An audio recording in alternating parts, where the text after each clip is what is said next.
Saludos, mi nombre es Samuel y hoy les vengo a presentar los anuncios de esta semana.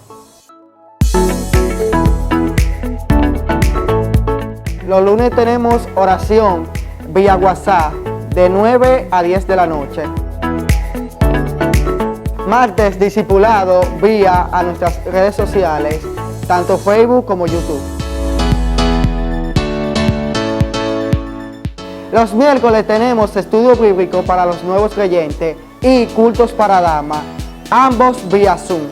Los viernes tenemos culto aquí en el templo a partir de las 7:30. Y los sábados tenemos discipulado aquí en la iglesia a partir de las 5 para jóvenes y adolescentes, así que no te lo pierdas, te esperamos. Y los domingos como plato especial tenemos 3 servicios. El primero a las 8 de la mañana, el segundo a las 9:30 y el tercero a las 11 de la mañana. Elige el horario que más te convenga. Eres más que bienvenido para participar con nosotros en esta hermosa programación. Te esperamos. Papá, gracias, Señor. Gracias por este tiempo, gracias por este día. Gracias, Señor, por tu misericordia y porque hoy nos permites estar aquí. Gracias por cada persona, Señor, que ha venido a congregarse en esta mañana, a buscar una palabra que salga de ti, Señor. Padre, y en esta mañana ponemos este tiempo en tus manos. Señor, yo estoy en tus manos, úsame como tu vaso de honra y tú glorifícate, Señor, que sea tu nombre conocido, Señor, que sea tu palabra predicada y que sea tu voluntad hecha, Señor. Esta mañana, Dios, levantamos este tiempo y te damos gracias. Espíritu Santo, gracias. En el nombre de Jesús, Señor. Amén. Amén. Pues esta semana el Señor nos ha estado hablando acerca de la fe y yo creo que es un tema muy pertinente en estos tiempos donde estamos viviendo. ¿Quién está conmigo? Amén, gloria a Dios. Puesto que el viernes hablábamos, está muy duro. Sí, puesto que el viernes hablábamos de la fe, nuestro hermano Erling predicaba de la fe y hoy justamente los 2 mensajes que hemos tenido de alguna manera aplican a la fe. El segundo más que el primero. Les animo a ver los 2 mensajes pasados, tremendo. Pero el tema que el Señor me dio para este mensaje es una fe imperfecta o una fe en vasos de barro. Y yo cuando miraba el versículo de Odalia ahorita, yo decía, Dios mío. Yo digo, Odalia, espérate. No, pero el Señor tiene sus maneras. Y yo quiero que pensemos un poco en esto. Una fe en vasos de barro. De modo que Dios crea al hombre y nos crea a nosotros del barro. La Biblia relata en Génesis que cuando el Señor nos creó, pues Él tomó barro y hizo al hombre. Y cuando hizo al hombre, hizo en el hombre toda la humanidad. Él no creó 2 veces. Él creó al hombre y de dentro del hombre sacó la mujer. Ya estábamos ahí. Y de nosotros 2, más de 7 billones de personas. Todo el don del potencial de la multiplicación en un solo hombre, la humanidad completa. Así que esta fe en vasos de barro. ¿Cuántos saben que el barro se quiebra? Ustedes han visto que el barro se quiebra. El barro es imperfecto, el barro se quiebra. Pero esta fe que Dios nos da es un tesoro. Pero de modo que está dentro de unos barros imperfectos, muchas veces nuestra fe es imperfecta. Y entonces usted me dirá, ¿cómo? Sí, dígame que a veces usted, aún creyendo, no le llegan dudas. Aún cuando tenemos una palabra del Señor y estamos caminándola, de repente nos encontramos con este sentir de, espérate, ¿y será el Señor que me está hablando? ¿Y será verdad? Entonces, este es el tema de una fe en vasos imperfectos. Yo quiero que vayamos a Mateo capítulo 14, a partir del verso 22. Vamos a estar leyendo aquí una historia que involucra a los discípulos de Jesús y a Jesús. Mateo, que es el autor que la tradición más antigua le asigna este libro de Mateo, porque no dice el autor, pero se dice en la antigüedad que fue él que escribió esto. Ahora Mateo, si nos vamos a su historia, Mateo era judío, pero también era publicano. Es decir, Mateo era uno que cobraba impuestos a su propio pueblo para dárselo a los romanos. Algunos eran romanos de nacimiento. Mateo había elegido trabajar para el lado de los romanos. Así que él no era bien visto ante su pueblo judío. Ahora Dios llama a Mateo y Mateo aprende gracia.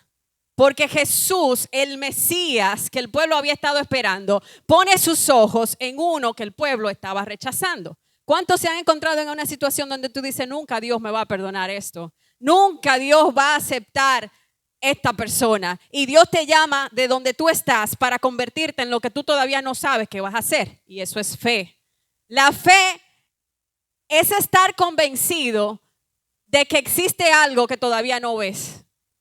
Pero de modo que eso pase a ser manifestado al mundo físico, hay un paso entre esas dos cosas. Existe, no lo veo. Pero para que pase a ser manifestado, necesito la obediencia.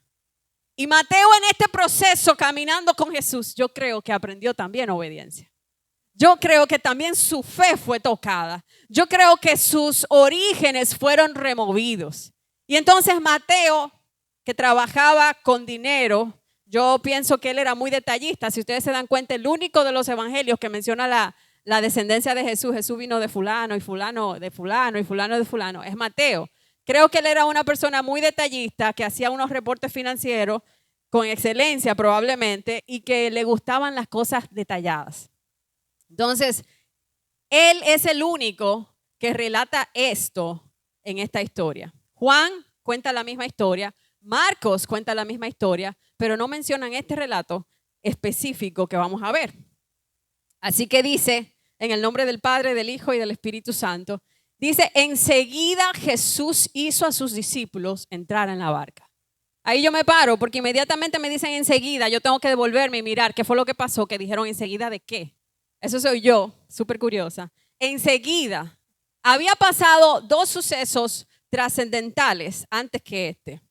Lo primero era que el primo de Jesús, Juan el Bautista, había sido asesinado. Él había sido decapitado, le habían quitado la cabeza. Él estaba preso. Y dos de sus discípulos llegan a contar la historia, a decirle a Jesús que su primo ha muerto. ¿Y de qué manera? Aquellos discípulos yo me imagino que estarían temblando, horrorizados, porque dice que tomaron el cuerpo de Juan sin cabeza y fueron a darle sepultura.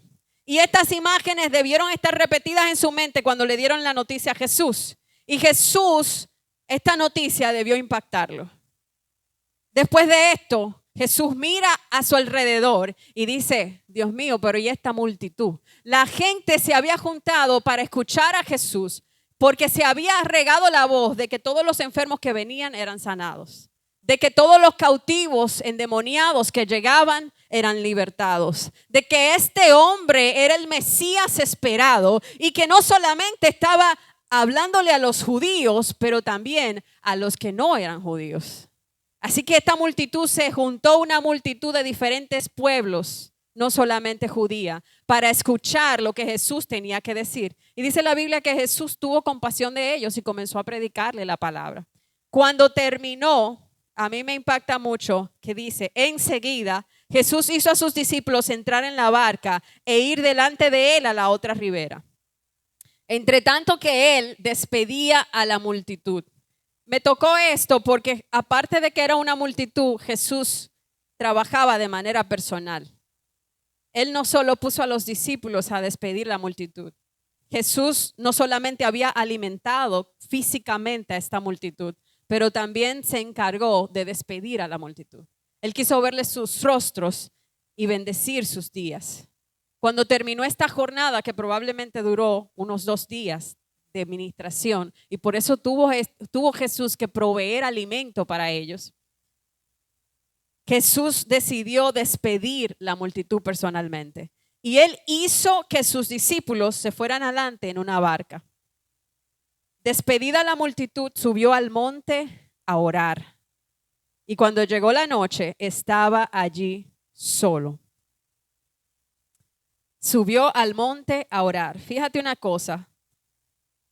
Jesús no tuvo tiempo de procesar la noticia que había recibido de su primo.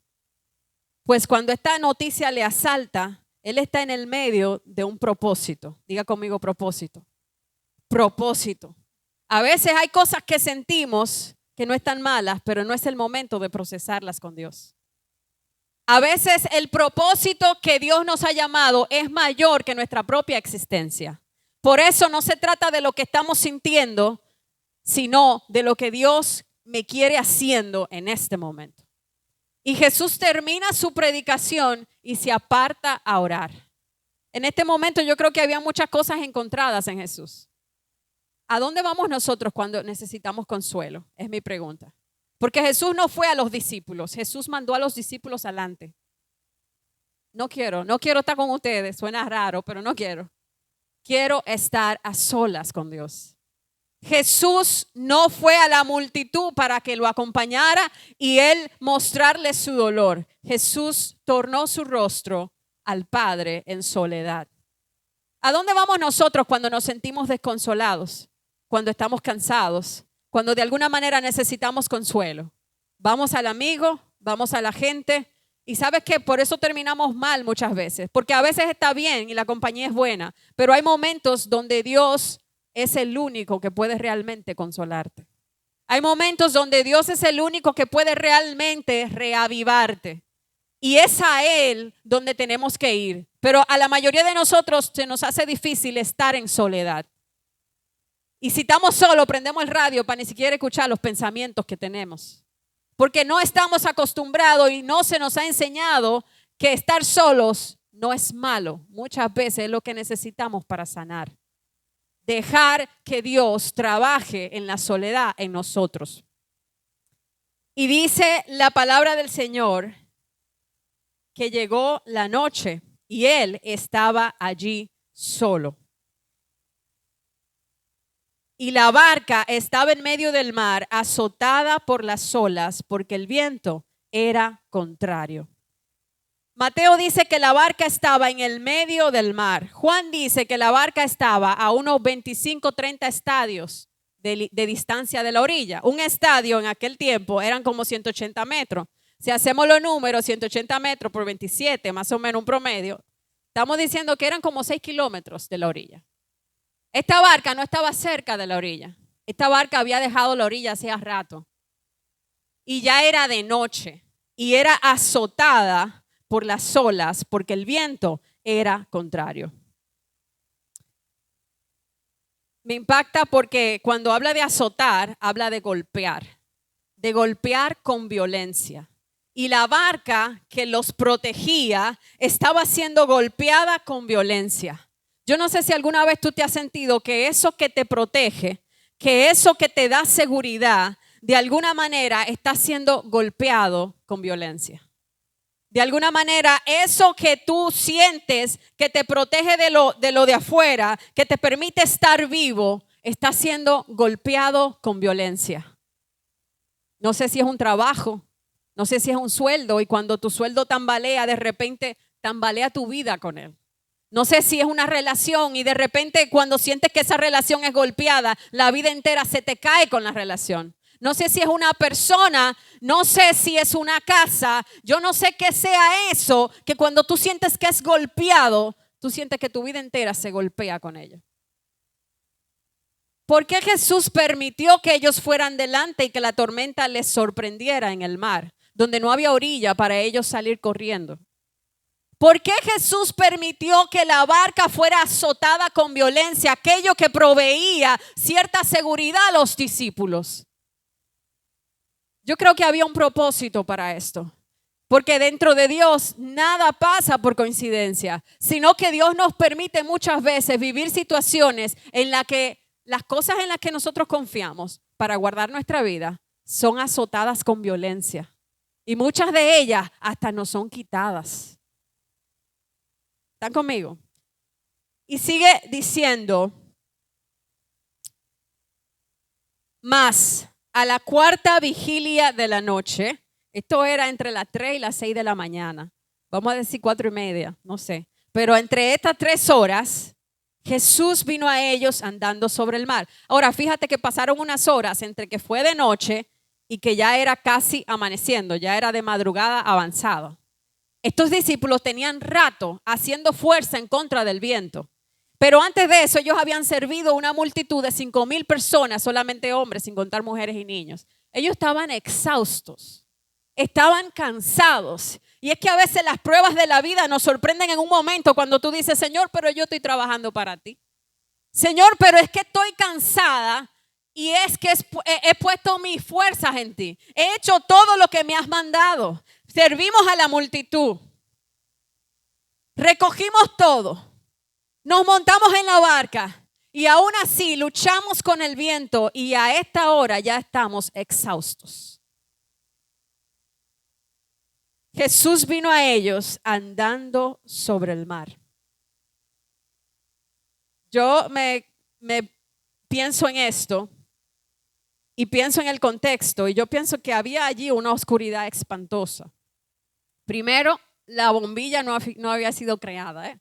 En ese tiempo no había luz, de que un faro que aunque sea brillaba un chin, nada de eso. Estaban tan lejos de la orilla que la tormenta muy difícilmente podía dejarle ver quizá una velita que estuviera prendido en una de las casitas cerca de la orilla.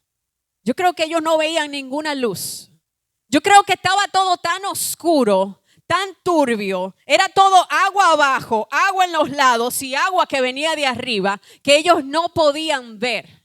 Y era tal la oscuridad que cuando ven allá en la sombra, no reconocen al que viene sobre las aguas.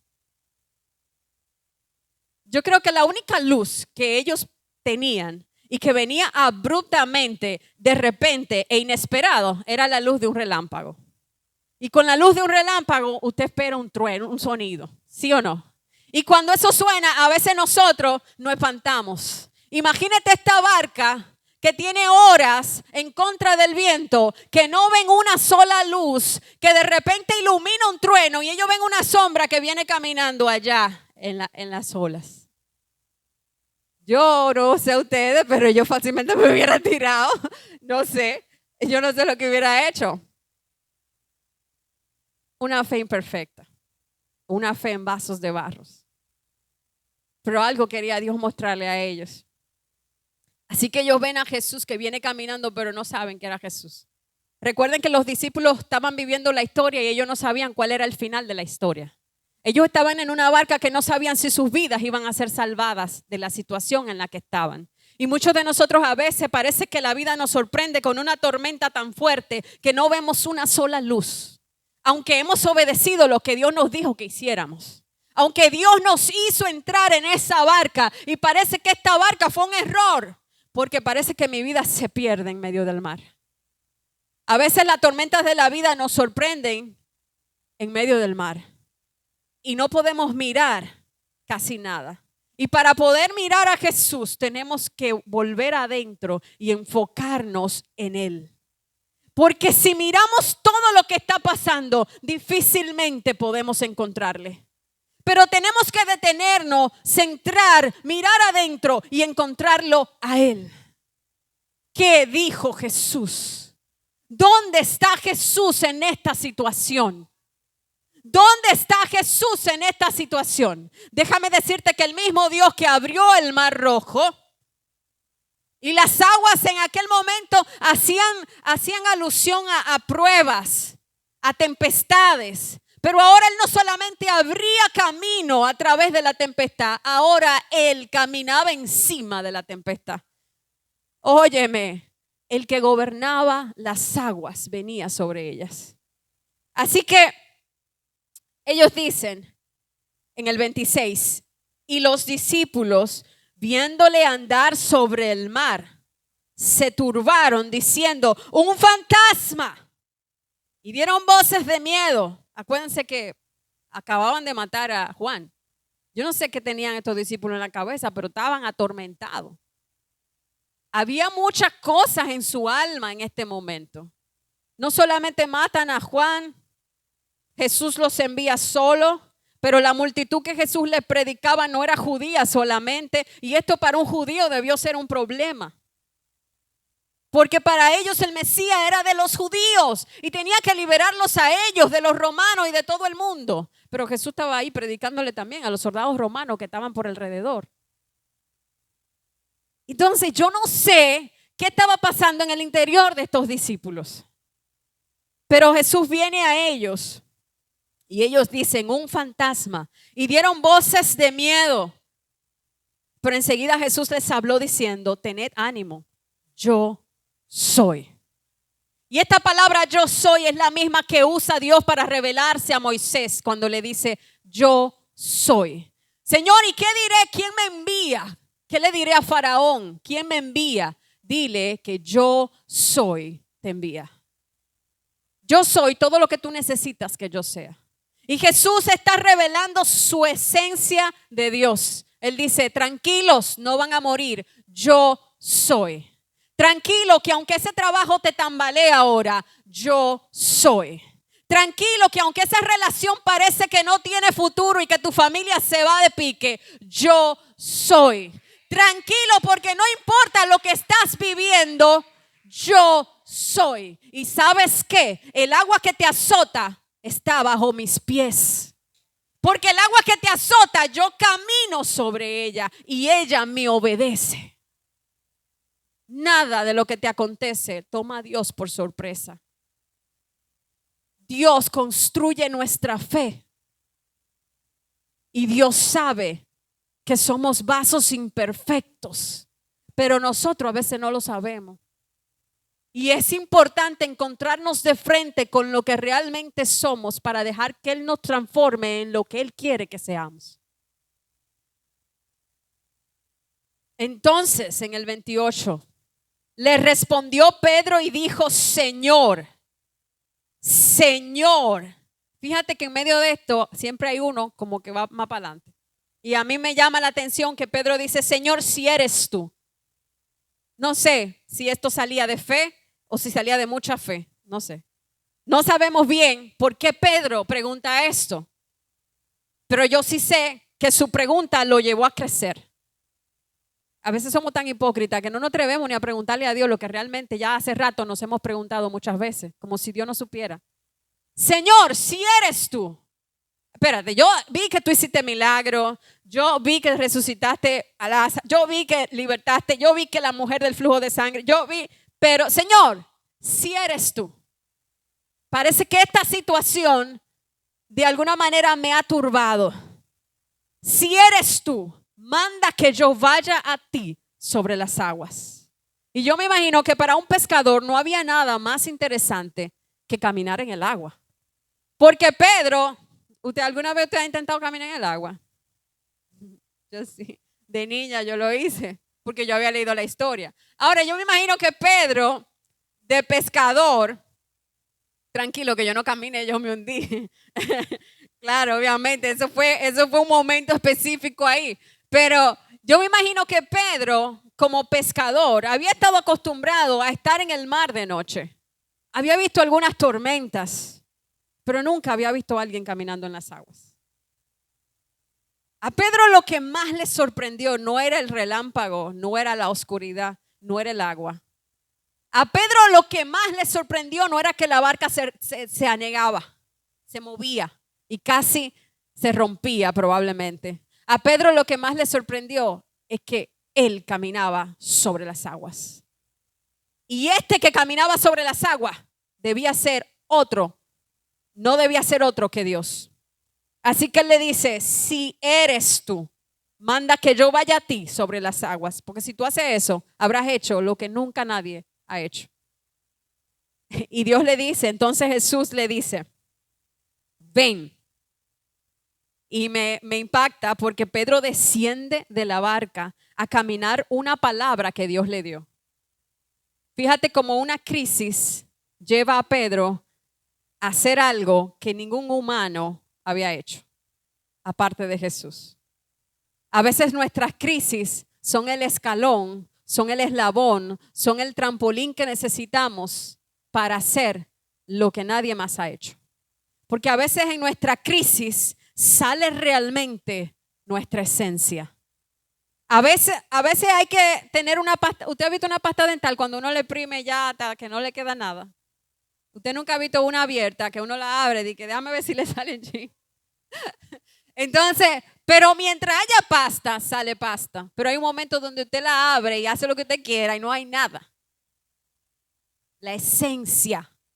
Hay rupturas, hay quebrantamientos en nuestras vidas que hace que la esencia tenga que salir. Y entonces estos momentos de crisis nos aprietan tanto que sale la esencia. Y descendiendo Pedro de la barca, ¿sabes qué? Voy a dejar mi lugar seguro. El lugar que parece que me va a cuidar, yo lo dejo, Jesús, porque tú has dicho, ven. Pero Pedro provocó esta palabra. Pedro provocó esta palabra. Ninguno de nosotros se atrevió. Pedro provocó esta palabra. Porque si eres tú, yo creo que voy a caminar contigo en las aguas. Porque si eres tú que lo dice, yo creo que voy a caminar sobre las aguas. Pedro sale de la barca y se atreve a caminar en el lugar más inseguro que un humano puede pensar que puede caminar. Ahora yo me imagino, ¿usted ha visto una tabla de surf? Ellos están derechitos, así como tú y yo. No, el que está surfeando es así, ve que va. Porque el agua mueve la tabla. Y aunque la tabla de surf que tienen es derecha y no se hunde, sin embargo, es movida por las olas. Si él estaba sobre el agua y el agua daba con violencia porque las olas agitaban la barca, yo me imagino que él iba así. Y Pedro estaba aprendiendo nuevas cosas. Así que Pedro en este mover, eso no fue de que táctico así, dije, y toda la hora moviéndose. Yo me imagino que él estaba ahí, moviéndose en las olas, mirando a Jesús, y él comienza a caminar. Dice, andaba sobre las aguas para ir a Jesús. Pero al ver el fuerte viento, tuvo miedo, y comenzando a hundirse, dio voces diciendo, Señor, sálvame. Una fe en vasos de barro. A veces nuestra fe va a hacer que salgamos de la barca y que provoquemos esa respuesta de Dios.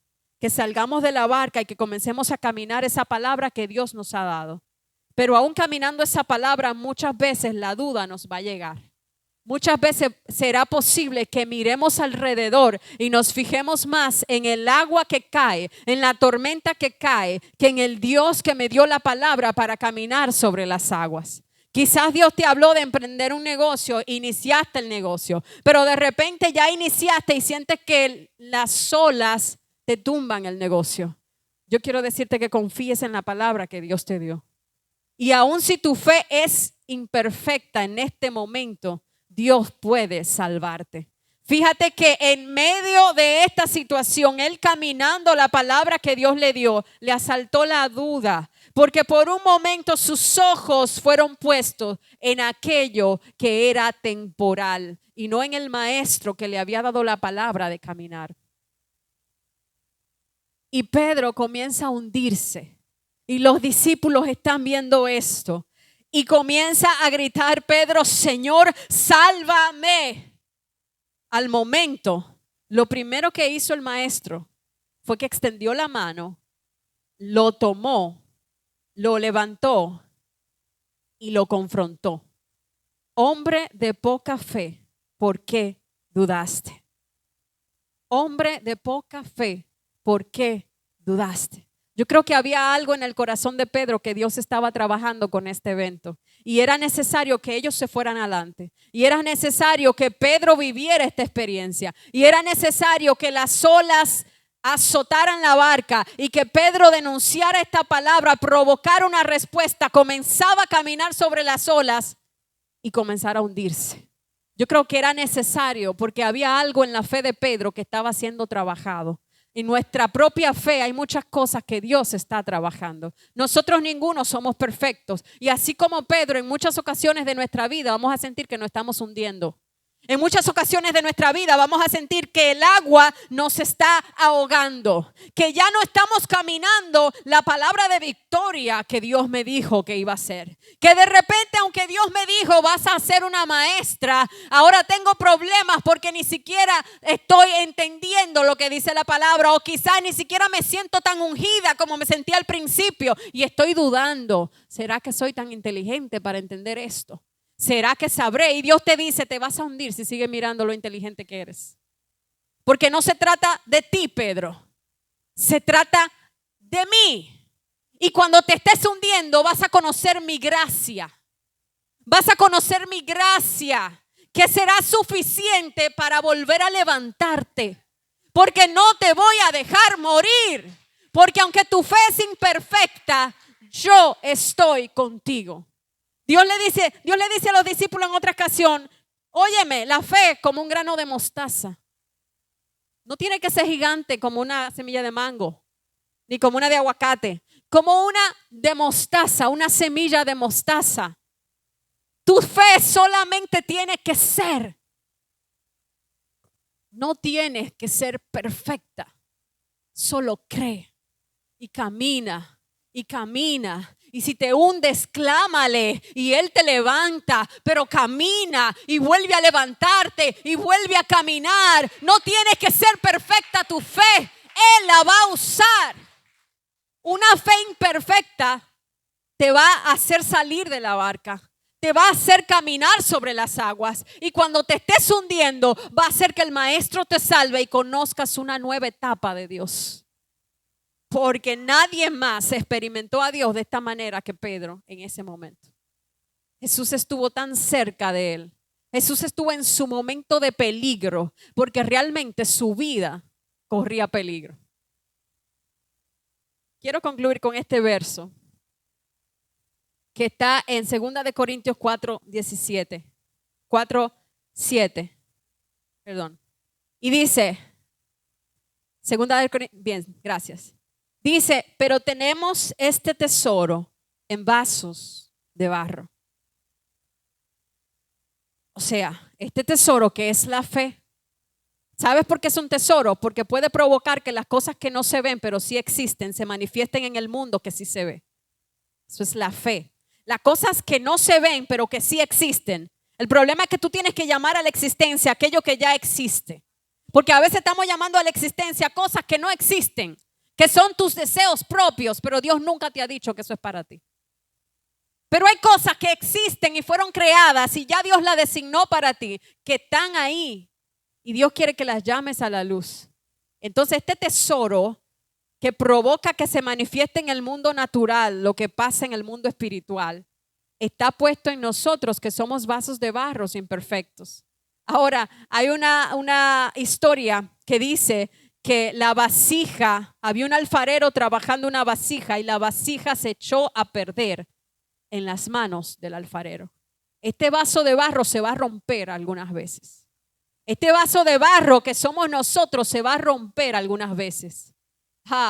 Pero aún roto, Él vuelve a ser una nueva vasija.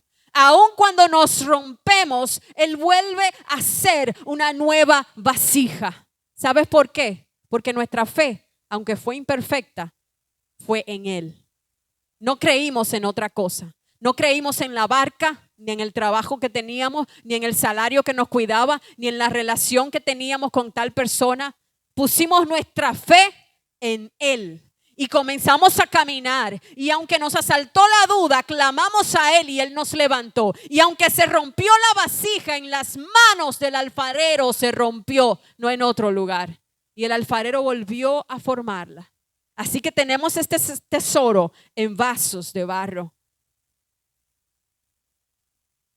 para que la excelencia del poder sea de Dios y no de nosotros. Porque no es por lo inteligente que somos, ni por la habilidad que tenemos, ni por los superpoderes que tenemos, ni por la fe del tamaño de una semilla de aguacate que tenemos, ni por la fe maravillosa. Es por Él. Porque con nuestra fe pequeña e imperfecta hemos creído en un Dios más grande, a un Dios más que suficiente, un Dios que nada le pasa a nosotros porque lo toma a Él por sorpresa. Hemos confiado en un Dios más grande. Así que esta excelencia, este poder es de Dios y no de nosotros, que estamos atribulados en todo, mas no angustiados, en apuros, mas no desesperados, perseguidos, mas no desamparados, derribados, pero no destruidos. Dios te dice en esta mañana, aunque te estés hundiendo, no vas a morir. Clama a mí y yo voy a levantarte. Aunque tu fe haya sido imperfecta, yo estoy contigo. Pon tu fe en mí y eso es suficiente. Tu fe no tiene que ser igual que la de alguien más. Simplemente tiene que ser. Tiene que ser. Deja que tu fe sea y sea en el más grande. No en tus habilidades, no en lo que puedes proveer con tus fuerzas, pero en Él. Y deja que Él te salve cuando sientas que te hunda. Quiero que te pongas de pie. Gloria a Jesús. Padre, gracias. Yo quiero que cierres tus ojos. Quiero que me des unos minutos más. Cierre tus ojos. Gloria a Jesús. Gracias, Señor. Yo quiero que comiences a traer al Señor, quizás pensar alguna de las luchas que en tu vida personal has tenido. Cuando Mateo escribe este evangelio, la iglesia estaba siendo perseguida. Él no escribió esto en el mismo momento cuando Jesús estaba ahí, no fue publicado, mejor dicho, en este momento. Pero fue publicado años más tarde cuando la iglesia de Cristo era perseguida. Y Mateo quería decirle a ellos que aunque habían tribulaciones, Él es el Dios que camina en las aguas. Y aunque caminemos su palabra y de repente nos llegue la duda y estamos hundiéndonos, Él es el Dios que vuelve y nos salva. Mateo quería decirles a ellos que aunque vemos la tormenta, Él camina sobre la tormenta. En esta mañana yo no sé cuál es tu lucha, pero ahora tráela a Dios.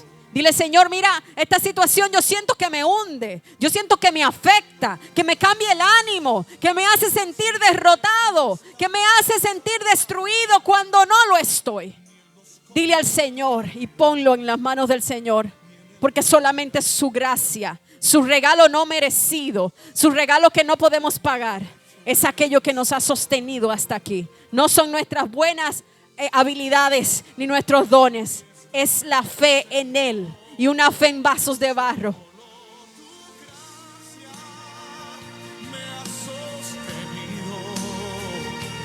Solo tu gracia me ha sostenido.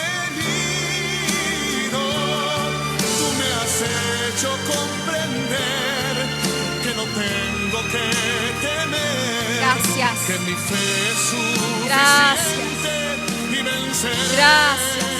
Gracias, porque no importa dónde nos encontremos, Señor, tu gracia nos sostiene, tu gracia pone nuestros pies otra vez, Señor, en la roca, tu gracia nos levanta. Gracias. Tu poder se hace más fuerte y tu gracia es el poder que me sostiene. Lo que digan, no importa lo que hagan, nada me detendrá. Avanza, no te detengas. En el nombre de Jesús, yo esta mañana suelto una palabra sobre todos los que escuchan. Ekabashaya, escucha esto. Es una palabra de poder para que camines lo que Dios te dijo que camines. Todo lo que había querido detenerte, asustarte, amedrentarte, decirte que ibas a morir, ahora en el nombre de Jesucristo tiene que huir de ti, tiene que huir de tu vida. Y ahora yo desato una palabra de fe sobre tus ojos para mirar al Maestro que camina sobre las aguas y viene a ti, que te levanta, te salva y no va a dejar que te mueras. Avanza. Avanza, Padre, desato los pies de aquellos que han estado atados, Señor, por alguna situación. Desato sus pies en tu nombre. Ellos avanzan, ellos no se detienen, ellos caminan en la palabra que tú les has has dado, Señor. El ministerio que has puesto en sus manos, Señor. En el nombre de Jesús. Gracias. Gracias, Señor, gracias.